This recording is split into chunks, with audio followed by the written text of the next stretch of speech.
Now, we've all been frustrated by queues at airport security, despite the rollout of increasingly sophisticated body scanning technology.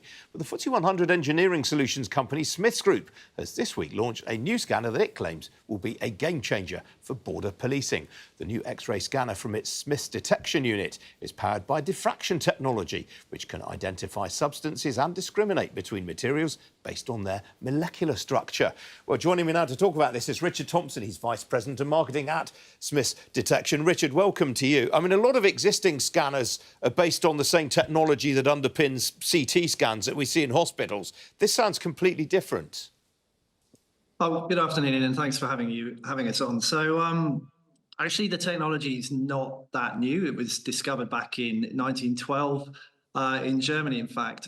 It's a very clever technology which, by studying the angle at which X-rays are scattered when you aim them at an object, you can get very, very accurate material discrimination.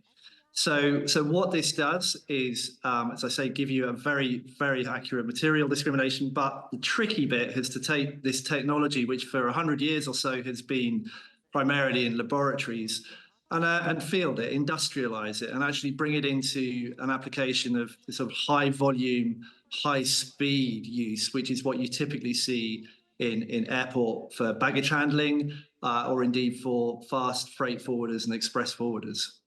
What are the types of materials that are commonly confused? So if you take an existing CT X-ray system, it's exceptionally good at detecting explosives, which is obviously one of its primary uses. The challenge, however, is that there are a number of items, as you correctly identify, which bear similar densities and characteristics to explosives, which is why when you're traveling through an airport, you'll typically find 20 to 30% of the bags are diverted to have another look, either by an analyst or indeed for the bag to be opened itself for a closer look.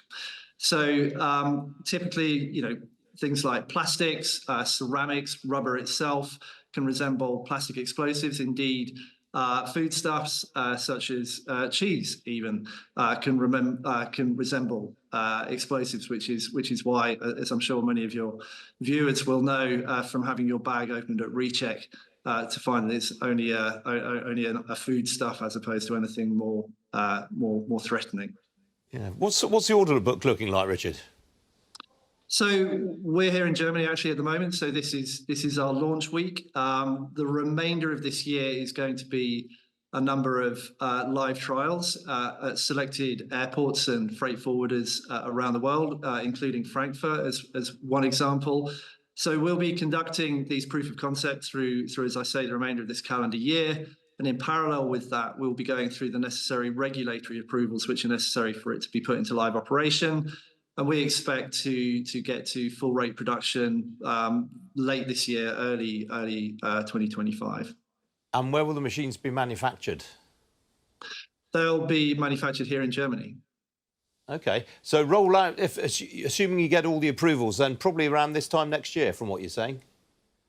Yeah, exactly. And as I say, there's it's a strictly regulated environment in which we operate. So we have to conduct that in a number of different locations.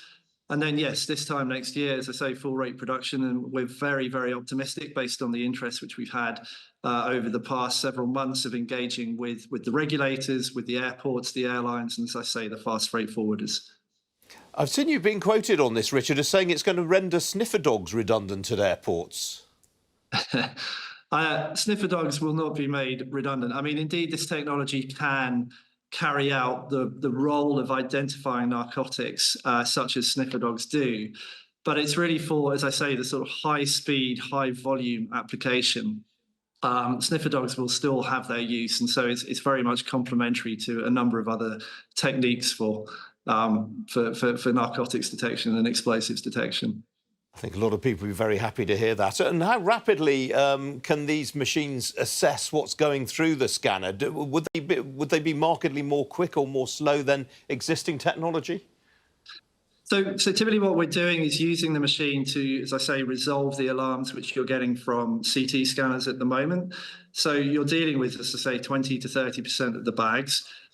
Depending on how deeply you want to examine that bag, it can take, they typically operate at 0.2 meters per second, which is the same speed as a passenger checkpoint. But in a whole baggage application, one machine can serve multiple high-speed baggage machines. So in fact, although it might take a fraction longer, it's not material in terms of the overall operational necessities of an airport. OK, fascinating topic, Richard. We do appreciate you spending time to talk to us today. Thank you. It's been my pleasure. Thanks very much.